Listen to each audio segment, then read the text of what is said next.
Peugeot has high aspirations for its 508 medium-range model, which means that it needs to offer cutting-edge electrified technology, and does in this plug-in hybrid form. There's a price to pay for the convenience of limited fuel-free mileage, but you'll gain some of the outlay back in lower taxation payments and petrol savings. Fastback and SW estate variants both feature with this setup, and there's premium packaging and appealing design to sugar the asking figures.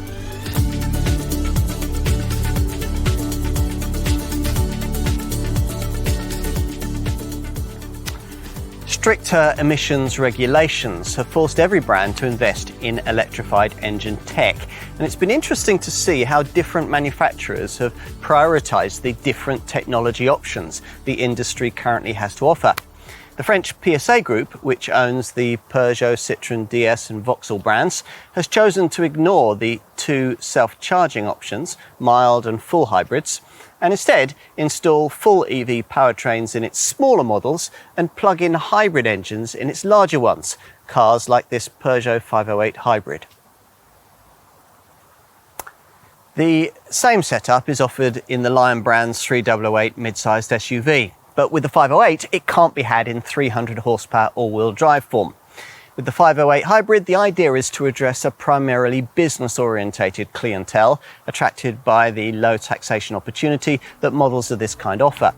People currently considering cars in this class like the Volkswagen Passat GTE, the Skoda Superb IV and the BMW 330e.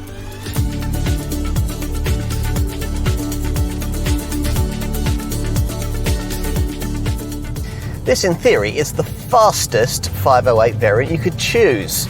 This hybrid model's combined 225 horsepower system output is matched by the top version of the conventional 1.6 litre PureTech petrol turbo model, but this electrified variant, not surprisingly, produces more pulling power, 360 Newton meters of it. That goes on to be blunted, though, by the fact that the hybrid tech adds a portly 280 kilograms to the curb weight.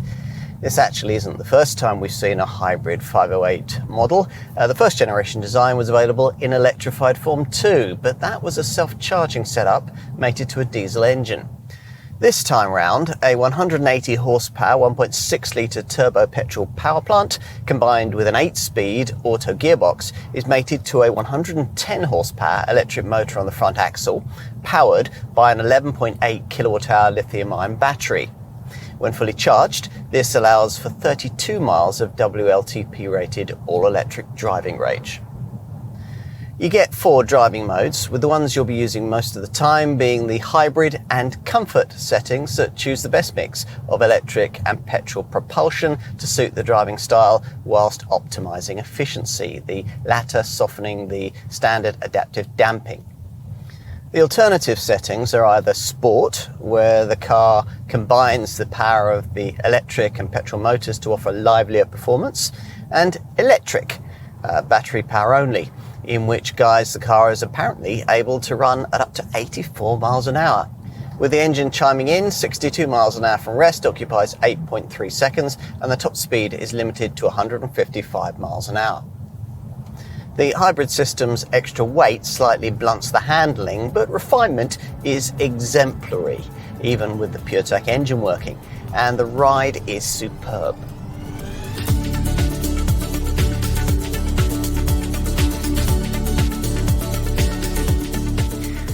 Now, unless you happen to be a Peugeot dealer or an ardent fan of the brand, you're unlikely to be able to tell a 508 hybrid apart from a conventional variant at a glance. There's a special dichroic version of the Peugeot Lion brand logo, some additional hybrid badges stuck on the rear wings, an extra left-hand filler cap for voltage charging, and a sign light that shines from the interior mirror when the car is in all-electric motion. If the 508 formula appeals, you don't have to have this body shape. There's an alternative SW estate version that looks equally avant-garde. Either way, there's a clear desire here from the designers to do something different, which we really like. As advertised, the roofline really is quite coupe-like, low and sleek, barely reaching 1.4 meters in height and flowing into intricately fashioned rear wings that require a complex metal curvature stamping process, normally only used on exotic sports cars. This is one of the things that's made possible these super thin premium style shut lines. Further forward, the key upper crease lines separate beneath the door mirror, this pronounced one defining the waistline and a gentler, angled sweep flowing back beneath the door handles. Giving the flanks further shape is this lower crease line just above the door sills, which separates arches housing large wheels that can be anything between 17 and 18 inches in size, depending on trim. We've got 18-inch Speroni diamond-cut two-tone rims fitted here.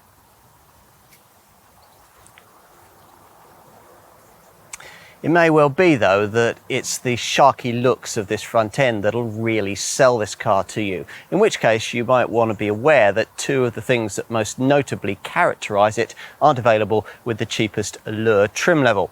That's why you'll probably want to stretch at least to either GT line or this top GT spec, both of which deliver the two features in question, this chrome-plated checkerboard style grille and these really quite distinctive slim LED tusks that flow from the headlights right down into the spoiler. The horizontal bonnet has been lowered as far as the designers dared, and in a nod to the brand's classic 504 model of the 70s, these days bears a model designation for the first time since that period.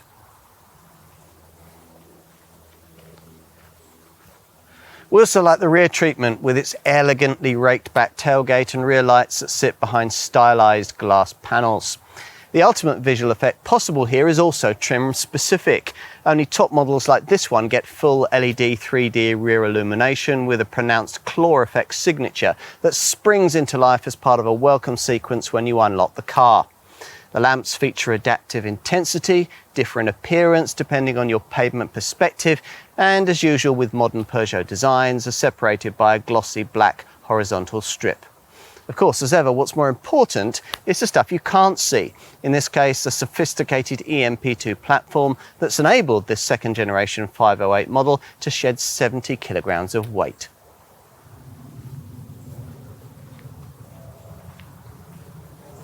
As for the inside, well, it'd be disappointing if the extrovert exterior styling wasn't mirrored by equally interesting treatment of the cabin.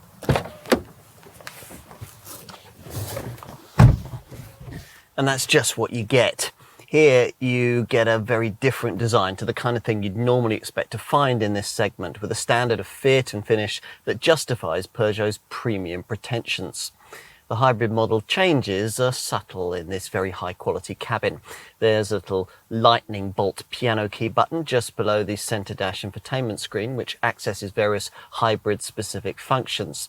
There's an extra energy display option for the instrument binnacle screen, we'll get to that, and the auto gearbox lever gains an extra B option so that regenerative braking force can be altered.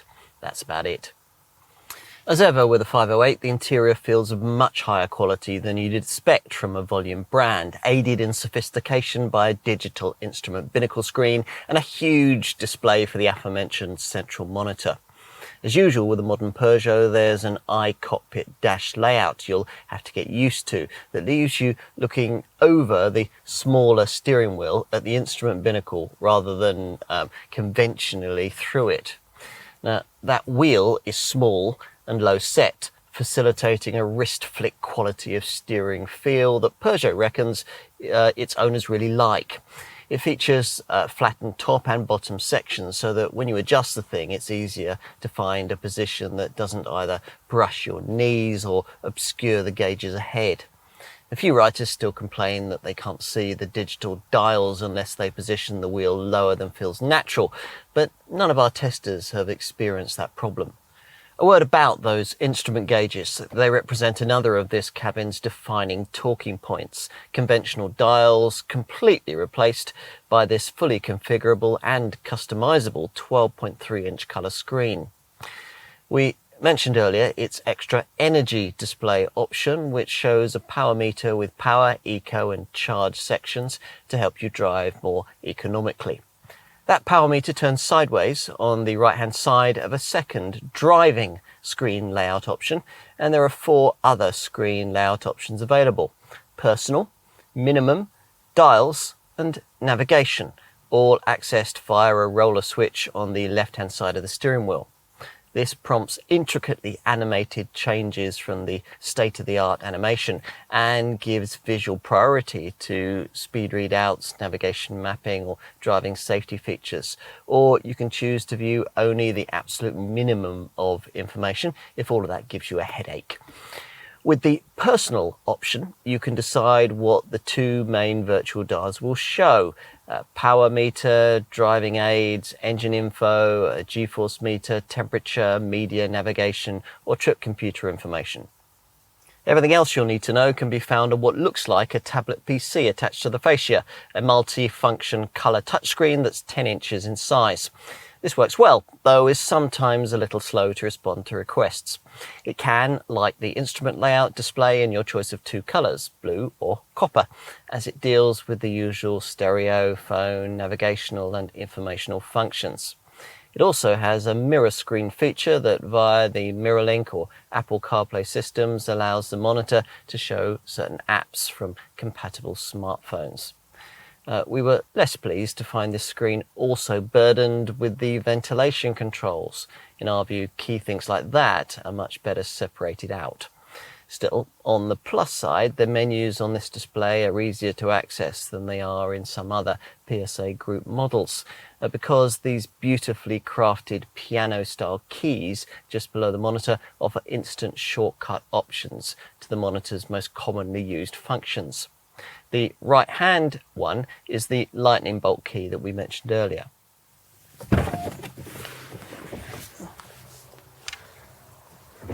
Time to take a look at what's been served up in the rear, which requires a slight duck around the sloping roofline on this Fastback model. Because this design was created from the outset to accommodate battery power, there's no compromise in rear seat accommodation with this hybrid variant, and a couple of adults will be quite comfortable. Leg space is actually much better than a premium brand D-segment model of a similar sort.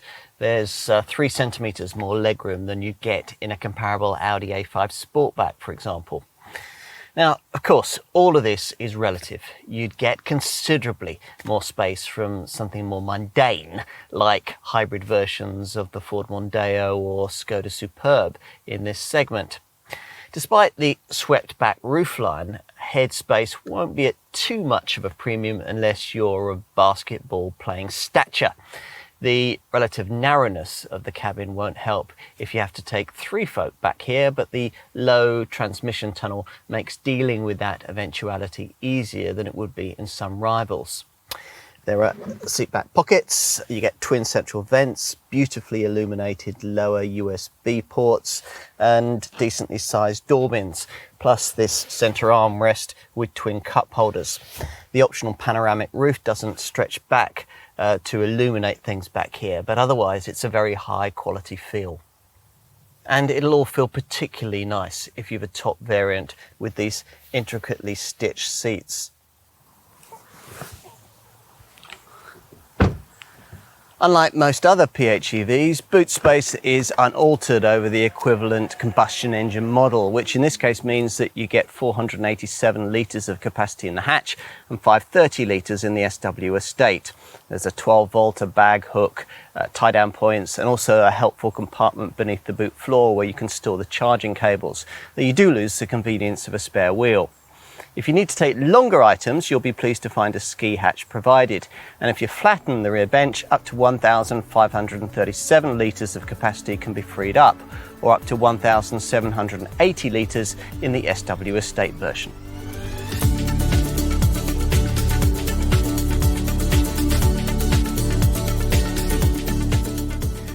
You'll need to be prepared to pay quite a premium if you want plug-in hybrid capability for your 508. prices start at around £35,000 for the Allure variant and extend through mid-range GT line trim up to just over £40,000 for this top GT. That's for the 5-door hatchback body style that Peugeot wants us to call a fastback coupe. The alternative SW estate, likely to account for around 60% of the model mix, commands a £1,600 premium over its showroom stablemate. To save you doing the sums, that means the hybrid kit adds between £4,250 and £3,625 onto the price of a conventional 1.6 litre PureTech 225 petrol model. The kind of money Peugeot's asking here puts this car up against premium badged, similarly sized rivals like the Mercedes C300e and BMW's 330e. So to offset the volume branding, equipment levels need to be generous. As is obvious from the prices we've just given, the value lies further down the range. Base Allure spec gives you all the kit you could reasonably want. That includes diamond cut 17-inch alloy wheels, keyless entry, a colour reversing camera, ambient lighting, power folding door mirrors, all-round parking sensors, part faux leather upholstery and active suspension that works through the settings of the drive mode system. Plus there's connected 3D navigation for the centre dash touchscreen that also includes Apple CarPlay, Android Auto, smartphone mirroring and the usual audio, Bluetooth and voice recognition features. Mid-range GT line trim adds front fog lamps, full LED self-leveling headlights, a wireless charging mat and sportier styling. And with this top GT spec, you get Napa leather upholstery, a surround view camera system, massaging front seats and a Focal premium hi-fi setup. Here we've got two desirable options, the panoramic opening glass roof and a night vision feature which uses infrared vision to highlight hazards at night. On to safety. As you'd expect, there are all the usual things, twin front, side and curtain airbags, though no driver's knee bag, Isofix child seat fastenings, tyre under-inflation detection and an active bonnet that would minimise injuries in a collision with a pedestrian. Plus there's the usual electronic assistance for braking, traction and stability control. And across the range you get Peugeot's Connect SOS and Assistance package that'll automatically alert the emergency services with your exact location if the airbags go off. In addition, you'll want to know about the cutting-edge electronic radar-driven stuff, and there's plenty of it. As you'd expect, all versions of this Peugeot get autonomous braking, the brand's AEBS automatic emergency braking system that detects hazards ahead and will apply the brakes if the driver doesn't react. There's also a distance alert system that tells you if you're getting too close to the vehicle ahead, and active lane keeping assistance with road edge detection, a package that will detect if you stray over the centre delineating lines on the highway or over the road edge line, and adds subtle steering assistance to ease you back to where you ought to be. Avoid entry-level trim and you also get 4 further camera-driven features. Active blind spot detection, which will alert you if on the move you're about to dangerously pull out in front of another vehicle. Advanced driver attention alert, which monitors your reactions for drowsiness. Traffic sign recognition, which pictures speed limit signs you pass and displays them on the dash. And smart beam assistance will automatically dip your headlights for you at night. If you want to go further, you'll need one of the optional drive assist packs standard on this top GT, which include ACC adaptive cruise control. This includes lane positioning assist and a stop and go function that recognises an oncoming tailback and can, if necessary, slow you right down to a stop, then seamlessly start you off again.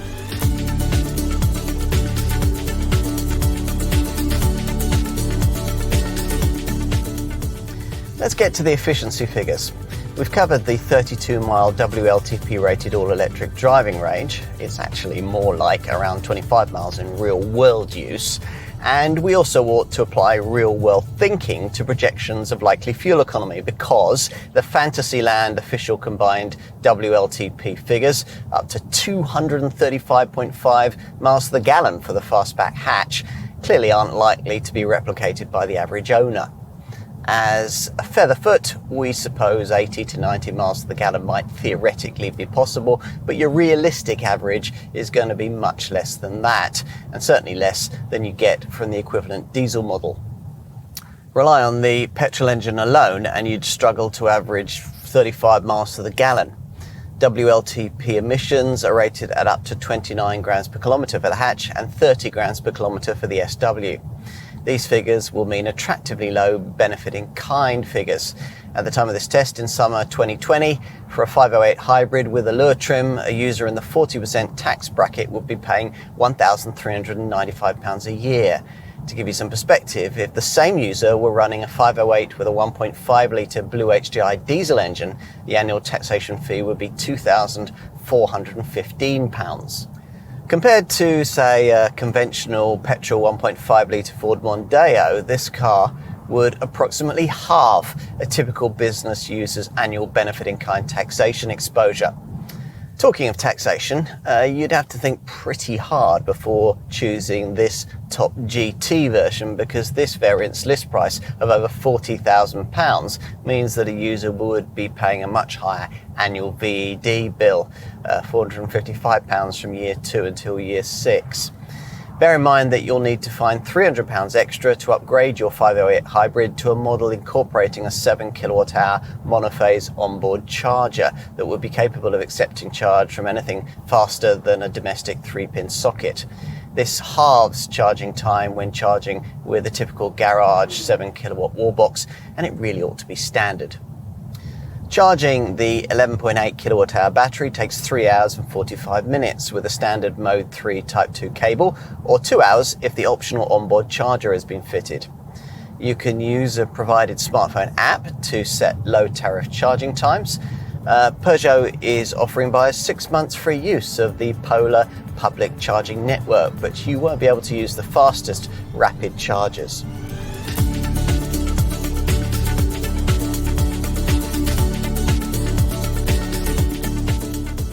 Peugeot has to produce cars like this 508 hybrid. It doesn't necessarily have to sell a lot of them. Most of the brand's profit comes from small cars and LCVs. If models like the 508 can also sell, then so much the better.